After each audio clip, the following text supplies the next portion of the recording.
Maya faced a long period of personal loss, a broken engagement followed by a health scare. It was a scorching heat season. She felt weak. Yet, she didn't become bitter. Because her trust was in the Lord, she drew emotional and spiritual nourishment from Him daily, finding the strength to keep going. Jeremiah, verse 17, chapter 7. Blessed is the one who trusts in the Lord, whose confidence is in Him.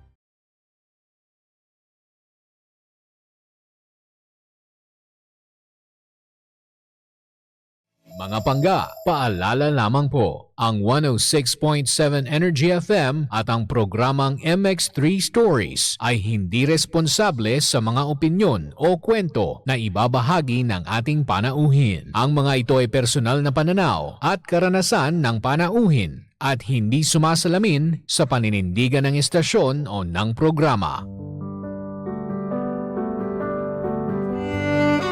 MX3 Stories. Mga kwento. Naranasan kong ma-discriminate ang sarili kong pamilya. Ang hirap, no? Kasi lumaban ka naman ng patas pero iba yung tingin nila sa'yo kasi PWD ka. Buhay. Hindi madaling malayo sa pamilya. Pero sa ikagiginhawa ng buhay nila, tinatagan ko yung loob ko. Pinangako ko sa sarili ko, anumang unosong dumating, ilalaban ko yung pangarap ko. At tagumpay. Bawat pahit na dumaan, lahat yun, hindi ko na nararamdaman. Kasi, andito na ako eh. Naabot ko na. Ginapang ko to bang para kang laging umakit ng mundo. Pero, nung dumating na yung takdang oras para sa akin, napasalamat Lord talaga ako para sa kanya lahat ng ito. Thank you, Lord! MX3 Stories. Kwento Buhay, at tagumpay inspirasyon sa bawat kwento. MX3 Stories.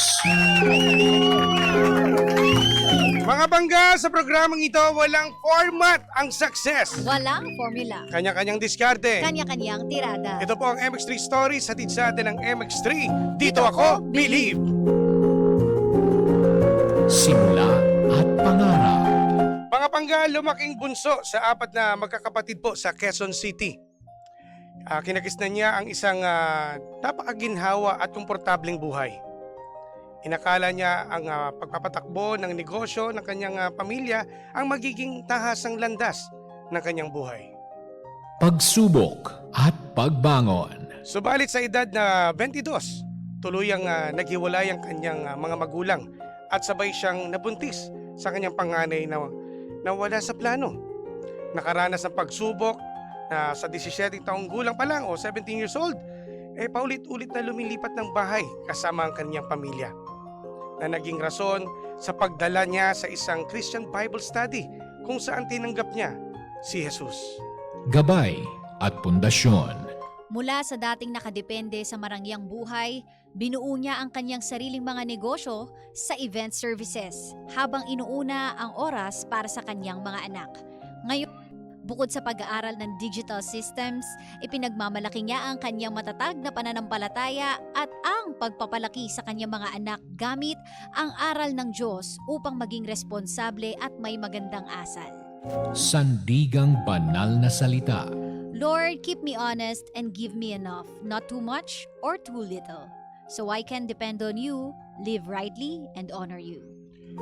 Mga pangga, nag-iba man ang kinalakihang mundo. Nahanap ang tunay na yaman kay Kristo. Makasama po natin ngayon si Clarice Fernando Javier. Mga pangga, hello po. Welcome to the show po.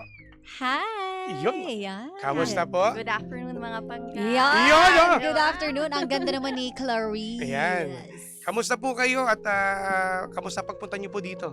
Well, ngayon talaga Opo. kinakabahan po. Ay, ang kinakabahan. Normal lang po Normal ba yan. yun? Ayun, normal yun. Normal lang, no? Medyo may kaba, partner. Kasi Mm-mm. lalo kapag first timer, no? Naku kaya naman ito pa kasabay niyan kasi malamig na panahon. Totoo naman. At maraming salamat dahil nga sa kanyang pagpayag na maimbitahan natin siya dito sa ating programa, partner. Yes, bilang napaka-busy. Mm-mm. Diba? So, sa mga panggapo natin na nakatutok pa lamang o yung mga nakikinig sa radyo, pwede po kayo pumunta sa Facebook Live po namin sa Energy FM 1067. yeah. Simulan na natin, partner. Naku, eto na. Kilalanin muna natin si Clarice noong siya ay bata pa. Kamusta ka bilang bata? Well, yun nga nung nabanggit na ni DJ Jimbo. Diba? Bunso ako. So, komportable na yung buhay namin noon eh. Maganda na yung negosyo ng magulang ko. private school na ako. Yung mga Mm. kapatid ko na banggit nila hindi pa sila nakapag-private school. Pero ako all throughout private na. Mm. Tapos di ko na naranasan mag-commute. May Hatid service magulang kayo. ko palagi. Oh. Oo. Either school bus or magulang ko or may sasakyan na, ganyan. So, parang tingin ko, yun yung normal. Yun yung normal na So, yun yung kinalakihan mo childhood. Ganyan. Pero hindi ka ba kumbaga, nangapit bahay, yung mga laro-laro sa kanto, ganyan? Na-experience mo ba? Oo, meron akong kapitbahay, ganyan. Pero, ano ba yun? Minsan, alam mo, yun pa, gusto ko ikwento yun, i-share. Na-experience ko na, so kami marangya, pero my parents weren't always there. Mhm. Kasi, syempre, negosyo, di ba?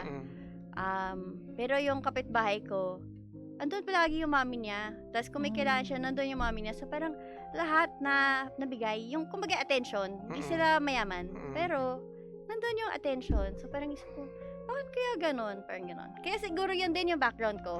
Kung bakit yung pinili kong negosyo is kailangan may oras ako sa mga anak ko. Pero at the same time, kailangan meron din, di ba, productive din ako. Ilan taon ka no nung nagkaroon ka ng mga tanong na ganun?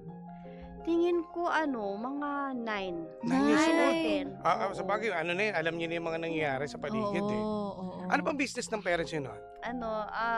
Motel. Mga motel. Okay. Oo. So, fast moving. Every 3 hours kumikita kami. Di ba? Tama. Totoo, alam na Every alam mo 3 yan. hours kumikita. Bakit Diba? natin yung sa akin? pero po, Clarice, yung mother mo tsaka yung father mo, magkasosyo doon or magkaiba? Ano pa, may ibang business pa si mother? Yun na yung Family business. Oh. So talagang busy rin talaga. Oo. So, kasi iba, noon maraming branches. So, Pinupunta-puntahan nila. Oo, pinupuntahan So nila. pero yung pagpapalaki sa inyo, nagagabayan ka ba sa pag-aaral mo? O mostly nasa labas sila dahil nga sa business? Oo, dahil may business. So, meron kaming mga yaya, merong help sa bahay. na So, sila yung sa madaling nag-aasikaso. sabi, yung kasama mo nang lumalaki is mga yaya madalas. Oo, madalas. Kapatid. Oo. Flexible naman yung hours nila. Pwede kami sumama sa kanila. Pero syempre, may school, may Tsaka siyempre bata eh. Mm-mm. Ano ba yan, sa bahay lang talaga. O hindi man makipaglaro sa kapitbahay. No? Oo. Pero dahil nga yun yung kinalakihan mo, ano yung pangarap mo nung bata ka? Yung tipong pag tinanong ka, anong gusto mo maging paglaki mo? Yung iba kasi gusto maging guro, Oo. doktor. Ay, sinabi mo, gusto ko maging teacher noon. Teacher? Bakit? Bakit mo Hindi ko nahiligan? alam, parang meron lang ako heart na gusto kong nagtuturo, ganyan. Gusto kong mag-guide sa mga bata. Ganyan. However, hindi yun natuloy. Pero sa family niyo walang guro? Wala. Talagang ikaw lang. Negosyo lang talaga. Oh. Ano nangyari? Hindi natuloy? Kasi nung ako na yung estudyante, Oh. bulak-bulak ko. Kaya, Bulak-bol! sa mga gantong talaga, dadaan ka talaga dyan, lalo na sa mga nabarkada eh. Oo.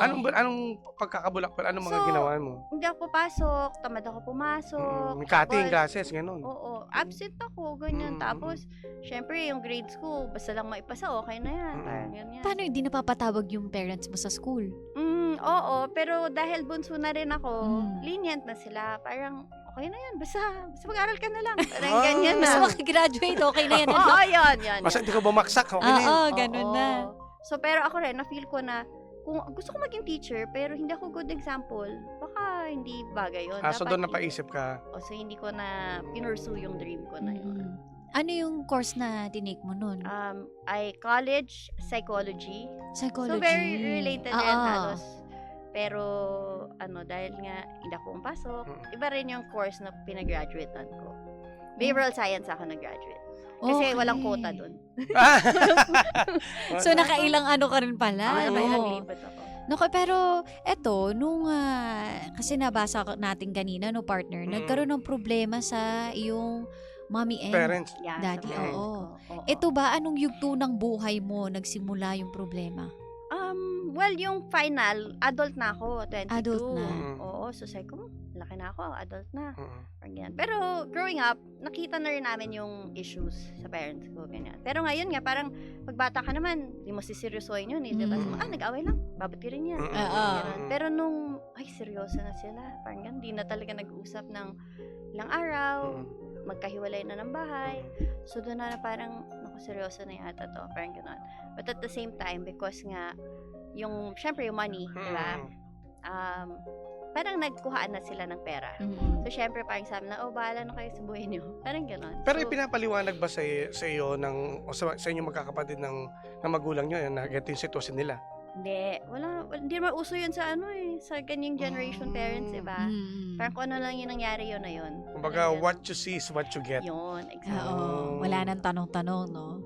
Kayo magkakapatid, kayo ba yung tipong nag-uusap-usap kung anong plano natin, paano na to?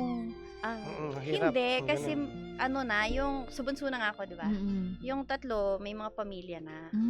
So parang, meron na silang kanya-kanyang buhay, di ba? So nung ako na, pero yun nga kasi nabuntis na ako, di ba? So parang may mom assume na, sige, ikaw din, may pamilya ka na, paano ka na? Ganun sila Oo.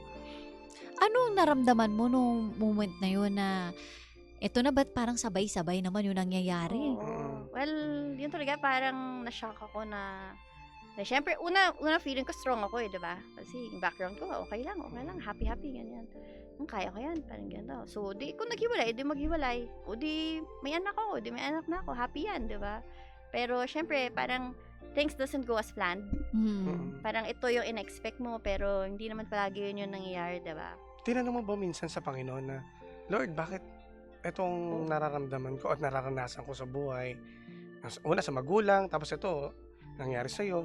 Oo, actually, may period in my life na galto kay Lord talaga. Sabi ko, yun talaga yung sabihin ko, how can a good God take everything away from me? Diba? Siyempre yun, pamilya, yung pera, diba? I mean, nung bata ko, tingin ko, diba, maraming tao, akala natin pera yung magpapasaya sa atin, diba? Pamilya, pera, wala lahat, parang ganyan. Sabi ko, akala ko ba mabait ka? Parang ganyan. So, I think a few years rin akong nag-struggle with the Lord na sabi ko, ayoko na maniwala sa'yo. Parang ganon. Kung ano man yung mangyayari, dahil gagawin ko. Parang dahil ako yung may gusto, ako yung gumawa, yun yung mangyayari sa akin. Parang ganon.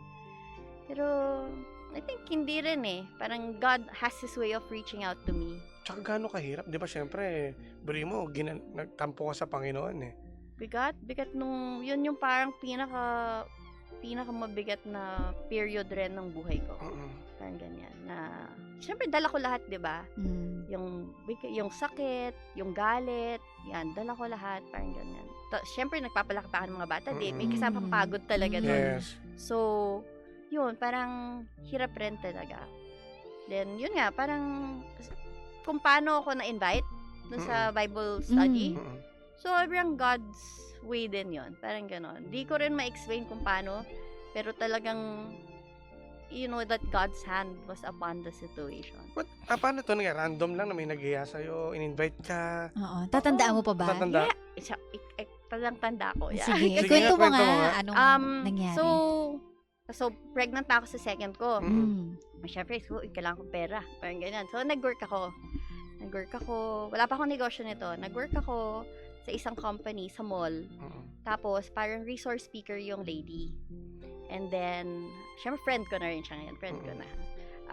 Sabi, in-invite niya ako. Sabi niya, I have a Bible group, Bible study. Attend ka. Parang ganyan. So, pregnant pa ako noon, ha.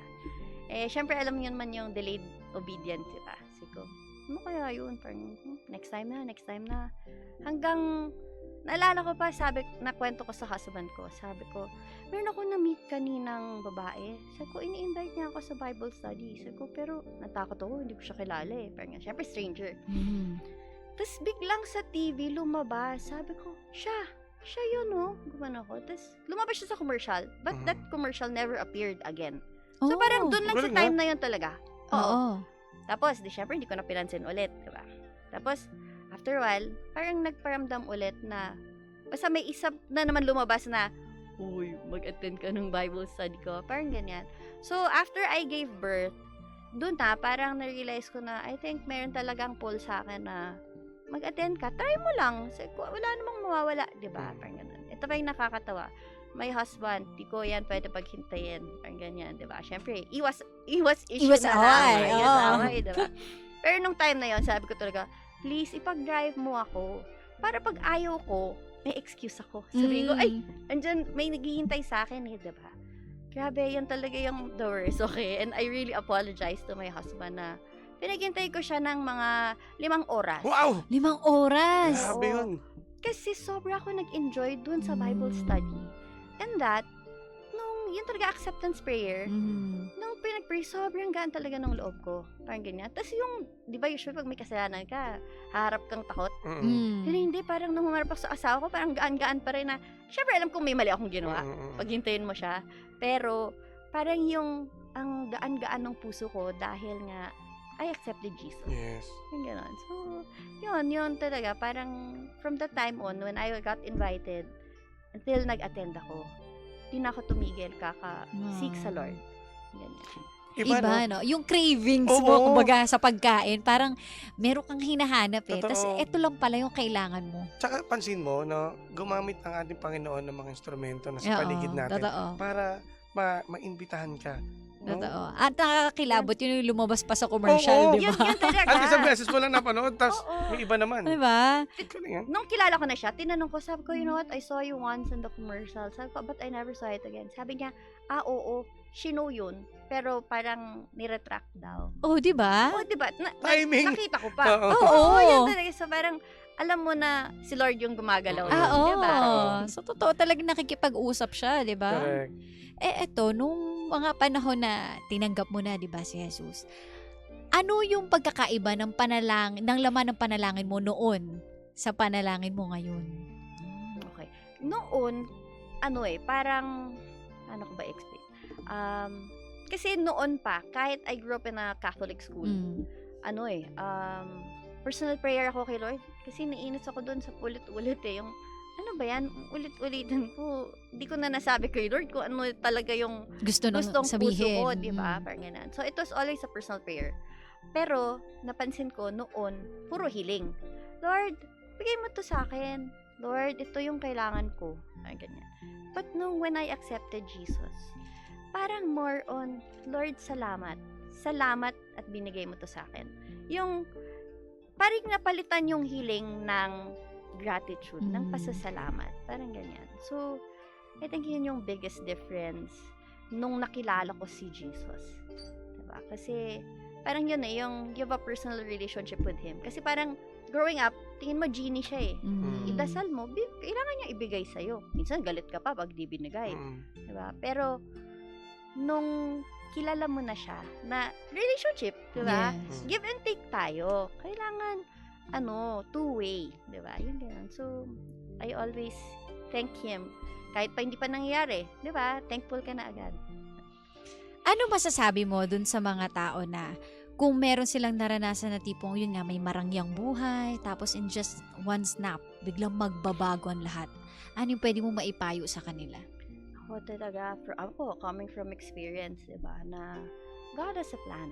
And God's plan is always greater. Ang ganyan. Kung, kunyari ako looking back, kung hindi ko pinagdaanan yung mga pinagdaanan ko, minsan nga, I tell my husband, I tell my children, if, these things didn't happen to me, siguro, addict na ako, siguro, sobrang waldas na ako, yung, Nahiwalay ng landas ka. oo, diba? Naiba Parang ng linyahan. ganyan. Oo, sabi ko, but yun nga, parang nangyari na I got pregnant, I had our family, and I got to know the Lord, kasi may plan si Lord for us, parang ganyan. And that, yun, hindi man yun yung ayon sa plano mo, minsan hindi rin maganda yung nangyayari, pero yung palaging good yung will come out of it. Diba? Parang part siya talaga Oo. ng divine plan. Talaga. Minsan kasi may plano tayo na minsan pag hindi natupad natin, parang Sakit magagalit sa ka. loob, oo. oo. Pero hindi mo alam na may ibang way pala na gusto ang ating Panginoon. At yung dito ka dapat. Yung Oo. gigisingin ka ba para malaman mo? Totoo. Sabi nga nila, di ba, hindi naman yan masasayang. Kung ano yung pangit na nangyari sa buhay natin, hindi yan sayang. Kasi, lesson yan. Totoo. May lesson na maituturo. Well, speaking of lesson, anong natutunan mo ngayon sa mga pinagdaanan mo sa buhay? Nung naghiwalay ang magulang mo, tapos maaga ka nabuntis, anong lesson natutunan mo dito? Ako, I think, family pa rin. Diba? Yung family is not always how you plan it, but it's how you make it. Diba? How you create it to be. Ganyan. And that, yun, parang, kahit hindi nangyari yung plano mo. Syempre, di ba, usually plano natin, mag-graduate, magpakasal, yung step by step, di ba? Kahit hindi yun yung eksaktong mangyari, God would always make it work for the best, for the good. Yun. At itong speaking of for the good, no? Ang maganda dyan, partner, yung negosyo nila ngayon, no? Eto na. Meron ka ng time para sa iyong family. Kwentuhan mo kami, paano mo na conceptualize itong negosyong ito? Okay. Nag-start ako talaga almost sa balloons. Balloons talaga yung una kong ginawa. Kasi, syempre magbe-birthday yung panganay ko. Wala nga akong pera. Sabi ko, mahal-mahal naman nito. Kung ako na lang gumawa, di mura lang, di ba? Ganyan. So, yun. Plus, una, yun yung DIY muna. Oo, yun yung plano ko. Gagawin ko na lang to para sa anak ko. But then, in my heart, I also felt yung feelings ng ibang mommies, di ba? Na I'm sure ganun din yung gusto mo ibigay yung best sa anak mo, pero totoo naman may cost yun. Mahal, di ba? So, parang naalala ko, ang una kong naging promo was kung ano yung mahal na item. Free yun. Free palagi yun. Wow! Oo, free palagi yun pag nag-avail ka sa akin ng balloons. Parang ganon. So, parang I wanted to share also whatever God was blessing me with. Kailangan kong ibigay din, i-pay forward din sa iba. So, yun talaga. Nag-start siya sa balloons.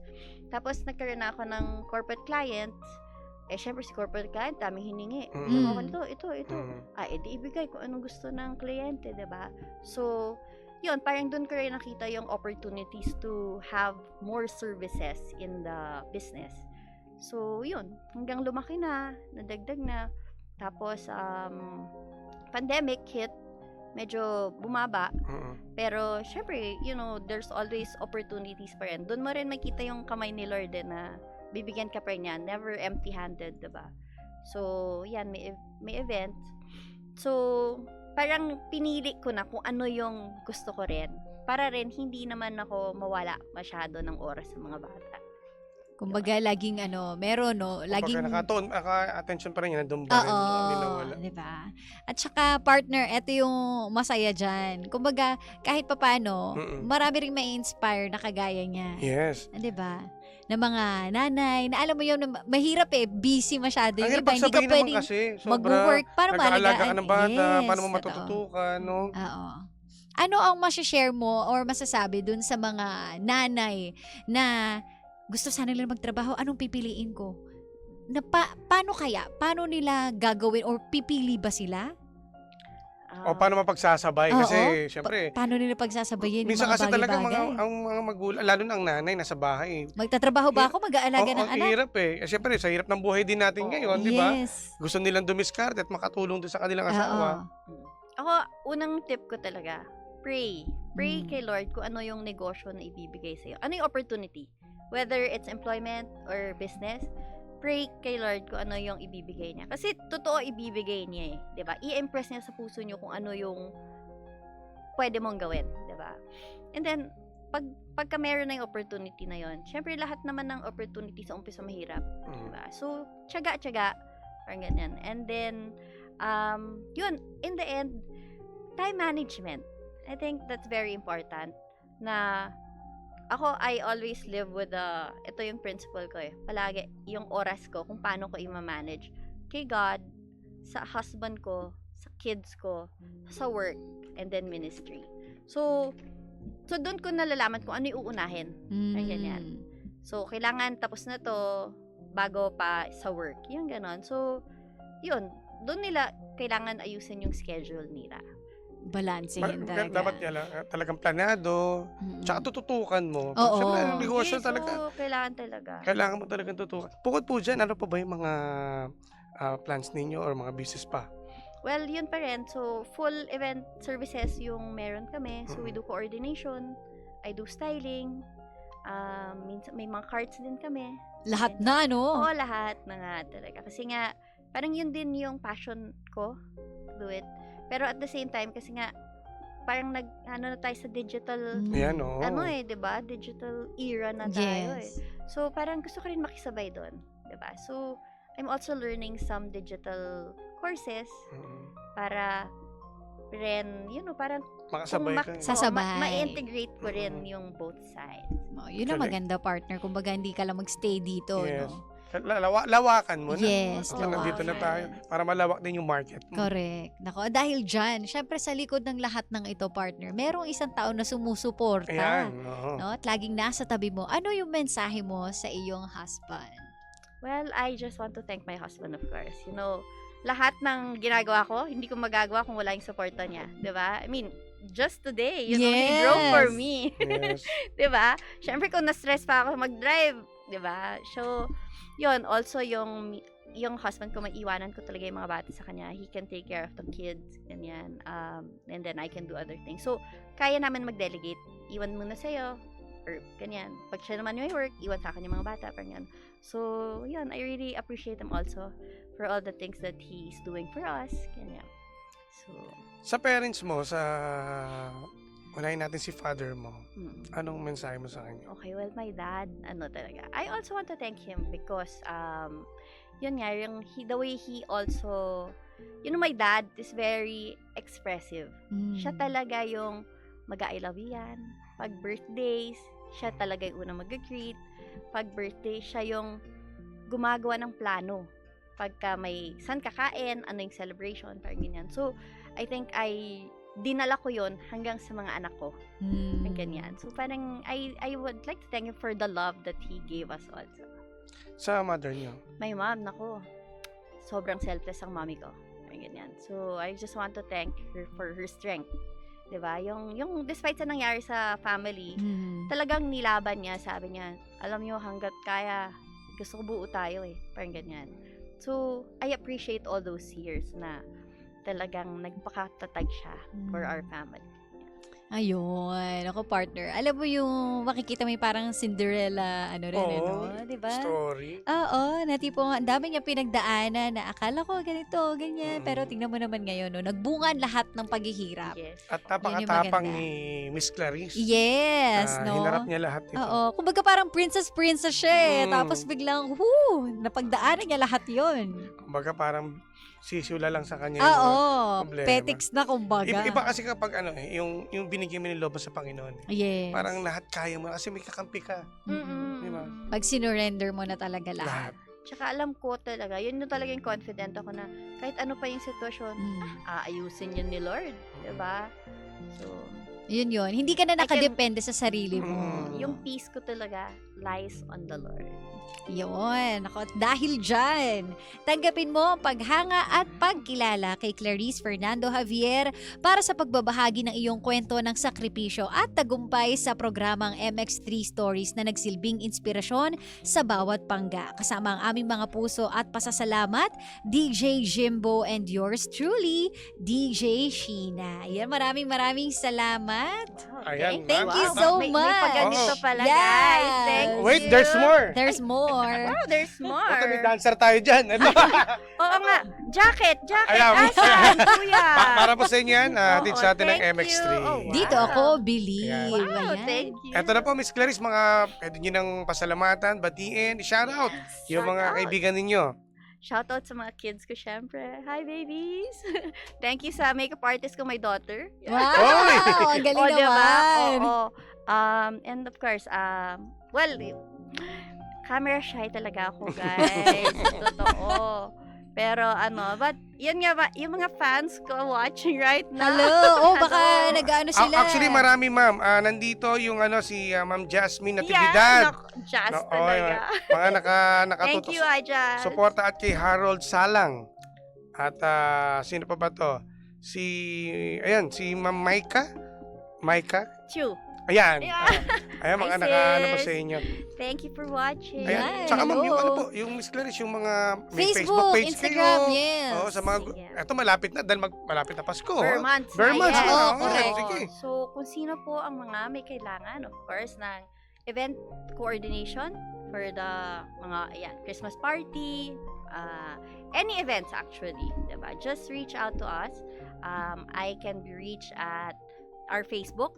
So, isang Facebook na lang yung bibigay ko kasi I have several, pero at least Okay. isang point na lang. Sige po. Craft Plus Bloom on Facebook.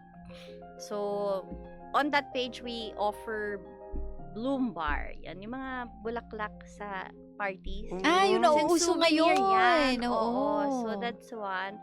But yun nga, for other services that you need, just let us know. I-search nyo na yan mga pangga. Again, yung Facebook page nila po ay? Craft plus Bloom. Yun. Yan. Alam nyo bakit plus? Oo. Bakit? Siyempre si Christ. Oh, Ay, ang galing. Galing. Diba? Ganun dapat yung mga pangalan ng Facebook, partner. Yung sa atin. Sa atin, negative kami. Hindi. Charot lang. Ayan lang. Again, maraming salamat, Miss Clarice. Thank you Salamat so much po, sa iyong salamat. story. At sa mga panggarin po natin, no, ng mga nakinig, no, sa radyo at mga nanonood sa atin sa Facebook Live. Yes! Maraming salamat po sa inyo dahil nga sabi ko namin sa inyo, sa programang ito, walang format ang success. Walang formula. Kanya-kanyang diskarte. Kanya-kanyang tirada. Ito po ang MX3 Stories, hatid sa atin ng MX3. Dito ako believe. Pangga, ako po ang inyong Jimbo Labog na Jimbo Says DJ. My name is Jimbo. At ako naman ang nag-iisang pabebot na si Sheena. Kami po ang 106.7 Energy FM. Bangga, wag mong sabihing radyo. Sabihin mo, Energy!